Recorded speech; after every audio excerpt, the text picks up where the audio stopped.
Hey guys, welcome back. I'm going to show you guys the air tower build in my Nod faction that I've been using quite a bit. And one unit I am actually missing, and it's a very important unit, if you guys don't notice already, is the Inferno Bomber. I don't have it on this account yet, so I just bring in every air tower unit that I have. Now, the laser drones, I'm not a huge fan of, just because my laser drones are sitting at level 7. And at my rank, you know, you ideally want your unit to be at like level 9 or something like that. So my laser drones are quite weak. They're already weak to begin with, and just definitely having them much lower level than what they should be at my rank does sometimes cause problems. But anyways, I start off right into an air tower building because that's ideally kind of what you want to do. You can also start off into the barrack, which is your 2 infantry support, you know, your flame squad and the laser squad. That's what I bring in this case. But you can see my laser drones obviously are going to lose the battle against the pit bulls here. And pit bulls are, of course, much stronger, much more durable. So what I do is I transition into one Banshee here as well to support one of my laser drones that's still alive. But even Banshees, they'll go down rather easily to buff pit bulls, because pit bulls have a ton of health.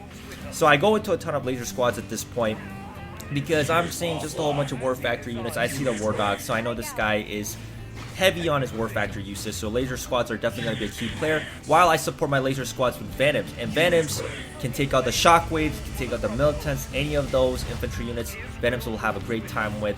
So what you really want to do with this kind of build, of course, is use your Venoms to take out the infantry units, and you can use laser squads, Banshees, laser drones to take out those War Factory units that your opponent bring.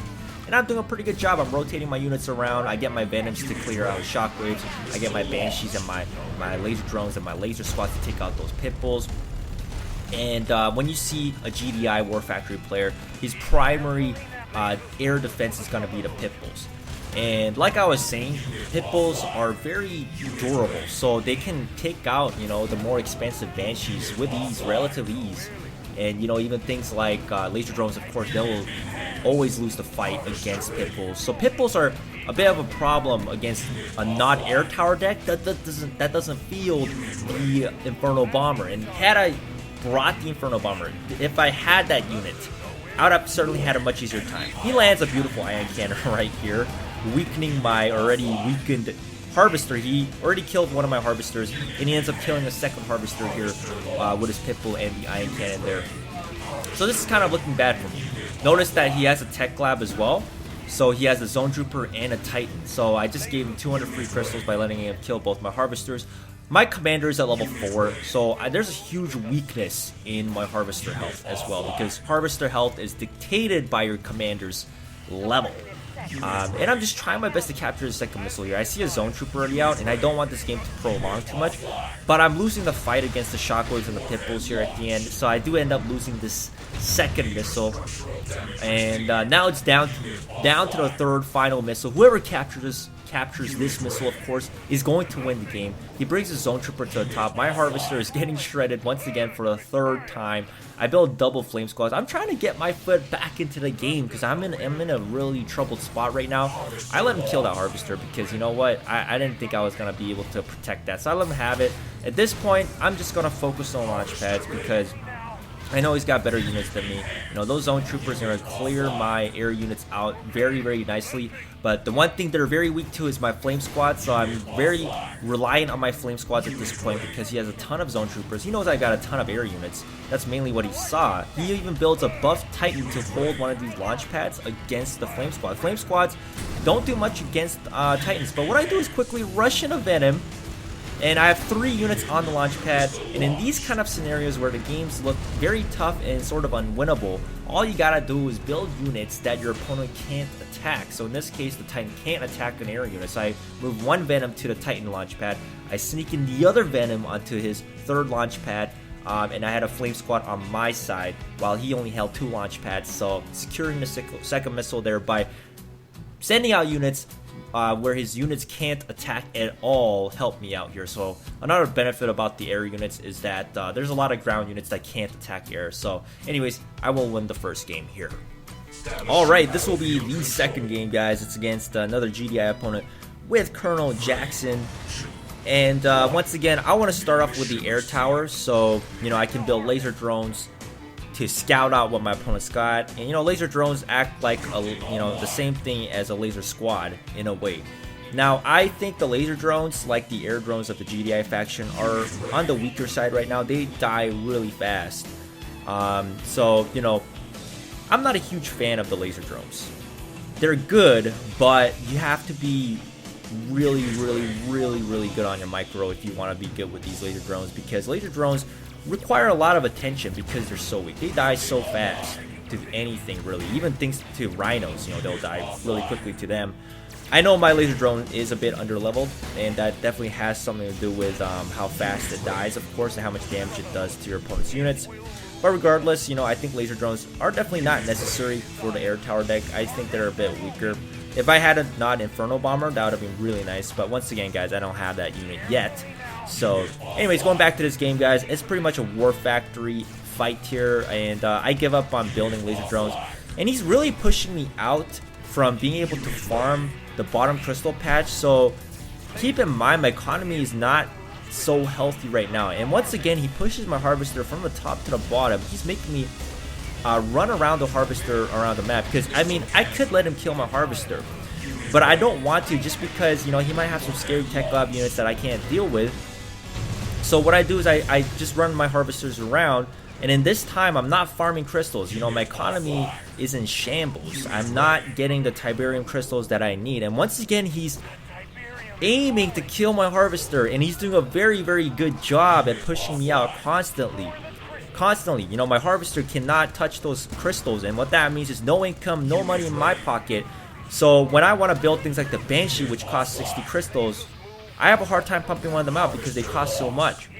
So it's just more efficient for me to build mass laser squads, and that's what I do. I can only get one Banshee out.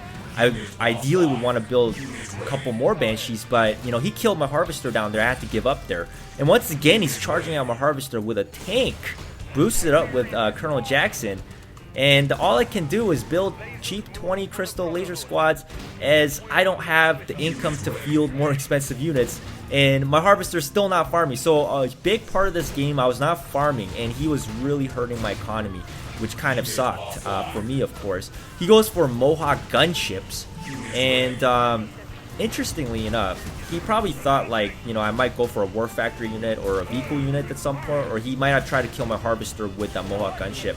But at this point, the launch pad is almost done, and he has to control this. But interestingly enough, he doesn't realize that I don't have a single War Factory unit, so it's good for me. I get a Venom on the top, I get one Drill Pod on the right-hand side, and Venoms, being a flying unit, can't be attacked by Mohawk gunships and the tank, so it takes no damage. And my Flame Squad takes very little damage from his Pitbull. So I had 3 units once again on the launch pad, and he only had 2, so I captured a missile by putting units on the launch pad where your opponent can't attack it. It's a great strategy, efficient strategy to use if your opponent can't attack that unit at all, because you know what? At the end of the day, it's about controlling those missiles, guys. Alright, this will be the third game, guys, and I'm going to be using my weak level 4 commander, Xana. So keep in mind, a lot of my opponents try to take advantage of the fact that my Harvester is at level 4. And that means your Harvester has very low health, and your opponent can try to kill the Harvester very fast. But anyways, I go into an air tower once again, because I want to, start off with the laser drone opening. And then I send my laser drone up to the top. I made a mistake because I saw the launch pad on the bottom side being highlighted red. He rushes me into a Scorpion tank build. Realized that he did not open up with a Harvester. And Scorpion tanks are going to easily kill my Harvester. Now, had I moved my laser drone down to the south immediately and then try to move my Harvester up, I could have certainly let my Harvester live. But I messed that up pretty badly. So anyways, I don't go for a Harvester yet until that Scorpion tank is good as dead, because of course, if that Scorpion tank is still at full health and he sees my Harvesters coming out, he's going to once again try to kill it. My laser drones just didn't do enough damage fast enough, but I did a poor job at protecting, and I tried to kill his Harvester on the top side, but I failed miserably, as he's got the tack bikes ready. He got 100 crystals from my side, so that was good for him. And pretty much right now, I'm struggling to keep up with the game. Once again, he goes for my Harvester again with his attack bikes. And, my Harvesters only being at level 4, they're going to die really easy to that, to those attack bikes. I give up. I let him kill a second Harvester there. I want to focus on capturing the launch pads. So I send my Venom to the top, deal with those 2 flame squads there. I build another harvester, trying to get my economy ramped up. I get a Banshee up as well, trying to take care of those attack bites. You know, I could have went for laser squads instead of Banshees. To be honest, you know, laser squads might have been better just because they're cheaper, more efficient at clearing out attack bikes. But anyways, I go for some more Banshees here. And we're, you know, fighting for that top launch pad here. My Banshee's attacking his Banshees. And my Banshee barely wins that fight. I build a couple more Venoms because I was thinking he might build more Flame Squads. But he keeps building Banshees at this point. So I'm like, okay, you know, I went for a ton of laser squads. Because you know what, Missile's almost done, and I think he's just gonna go for Banshees because he knows I've got Venoms and whatnot, so you know he's expecting me to go for a ton of them. He gets 1 flame squad to the bottom finally, and he builds another flame squad to the top because he sees me, you know, only going for laser squads. He tries to counter me here, but I get the missile real quick here, and you know, my Venoms are clearing out some of the flame squads on the bottom side. And my Harvester has died a couple times here and there. I can't count how many times it died. I go for 1 Phantom. Now, Phantoms, when they're 2 levels under a Banshee, they will actually not one-shot it. So my Phantom fails to one-shot the Banshee, but I do take care of it. And then I get a couple more Venoms up. I just keep building air units because, you know, what I'm thinking is killing those attack bikes with my Banshees, Venoms against the Flame Squads. But you know, it's a lot of work trying to maintain 3 units, you know, 3 different types of units, and they're only good against one certain type of unit. You know, my Phantom right now is completely useless because he has no Banshees on the battlefield. But anyways, I try to kill those attack bikes as best as I can, and it's not looking so good right now because he's got all these launch pads. I, you know, try to rush in my area units down to the bottom launch pad to secure the launch, to secure a second missile here, but I failed to do that. So he gets the second missile. And, you know, I just keep running around my Banshees, my laser drones, and I see a ton of attack bikes, and, you know, I'm thinking, hey, you know what, it's time to go for some flame squads.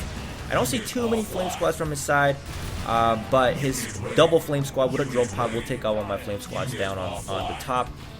So I go for a ton of laser squads anyways, because right now I'm only seeing mainly attack bikes. And then once again, I support my laser squad with Venoms. The laser squad Venom combo is quite strong, quite nice. And another harvester goes down.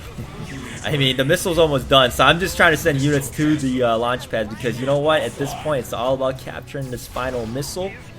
And he's doing a very good job at countering my units right now. His Banshee, you know, taking out my Venoms on the bottom hand side. But hey, on the top hand side, my Banshee actually lived there, which was surprising. And I try to rush in a flame squad to the top, but it ends up dying to his flame squad. And you know, flame squads have so much health; they're so tanky. And I just keep spamming cheap units. I built another Venom to the top, and it barely survives here as the missile is done against the Banshee on the top hand side, and finally win the game here. And you know, these are how games mainly go. You know, in highly ranked plays, it's all about, you know, trying to capture that launch pad at the end, trying to control those zones. And you can see that there are some effective combos with the cheap air tower units from now, you know, like Venom and Laser Squad. That's a good combo. You know, Venom's taking care of units Laser Squads can't, vice versa. Banshees are kind of like, you know, flying tanks, but they're a lot weaker. But the basic Nod air tower army is viable, and it definitely works. I've won a lot of games. I've lost a couple here and there. But if you also have the Nod Inferno Bomber, which you unlock at level 58 as well, your air tower army will be extremely powerful because the Inferno Bomber is sort of key to having a very powerful Nod air build. But anyways, I hope you guys enjoyed this video. Let me know what you guys think, and I'll see you guys next time.